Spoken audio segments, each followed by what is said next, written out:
Journée très pluvieuse et surtout cauchemardesque pour les habitants de plusieurs quartiers de la ville de Douala.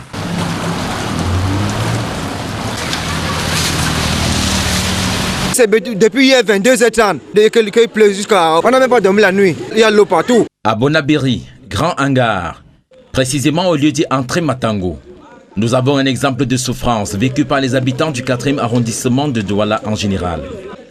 Les rues entières et les maisons d'habitation sont inondées.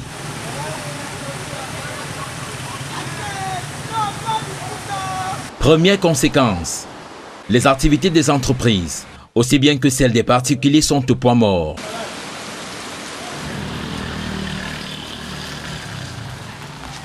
La hauteur de l'eau, ça a fait en sorte que l'eau entre dans le moteur, raison pour laquelle ça ne démarre plus.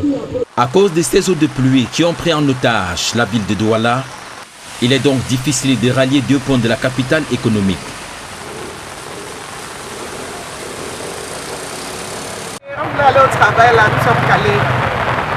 On a pris toutes les routes pour pouvoir arriver à Bonanjo ce matin. On n'a pas pu. Vraiment, c'est grave ce matin. Et sur cette question, chacun se bat comme il peut pour se mouvoir. Et comme le dit si bien l'adage, le malheur des uns fait le bonheur des autres. À Makepe Misoke, à Douala 5e, c'est le même constat qui est fait. Le maire et les forces de l'ordre assistent impuissants à la scène et à la galère des populations. Le lieu dit Valet Bessengue est méconnaissable, l'eau ayant presque entièrement couvert les véhicules, ainsi que les panneaux de signalisation de la voie ferrée.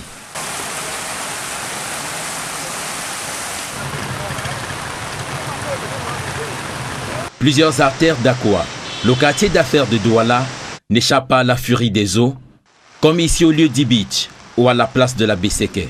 Ces inondations sont quasi régulières à chaque tombée de pluie sur la capitale économique, alors que les autorités sont engagées dans un vaste projet de construction des drains qui jusqu'ici n'arrive pas à atteindre l'objectif visé, à savoir limiter l'impact des eaux de pluie dans la ville de Douala.